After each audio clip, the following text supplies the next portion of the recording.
I was privileged enough to sit in the panel discussion with ECOWAS leaders, people who have been like our predecessor, who have been very long in this advocacy, disability advocacy. So it's a learning process for me.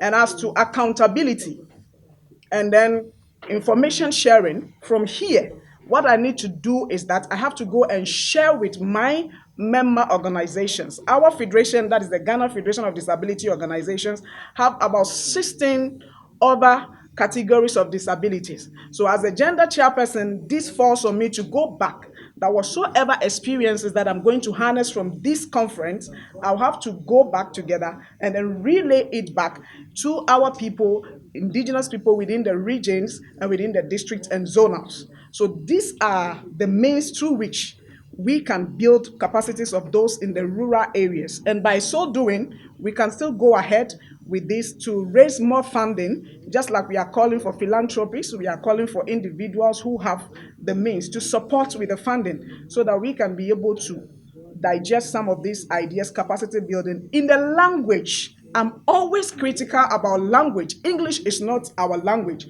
We have diverse languages, and because we use the bureaucracy barrier, that is why we don't have a lot of people's capacity being built. So then we are going to be very critical with appropriate language and medium, that is communication accessibility, so that everybody can be able to benefit. Sexual and reproductive health rights in the panel discussion.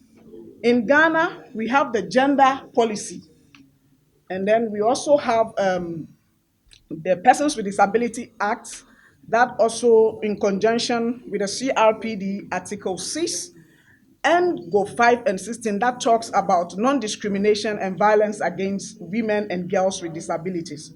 So in here, coming forth, Ghana is going to be reviewed next month in Geneva.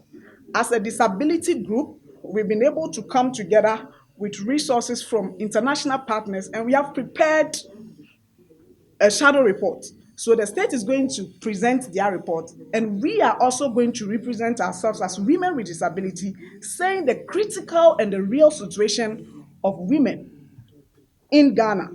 Thereby, we are talking about inaccessible justice systems that are within our country, so that the state will be able to commit in trying to make accessible access to justice, because we have a lot of sexual and reproductive health violations going on, but because the justice systems are not accessible, women do not want to go and report.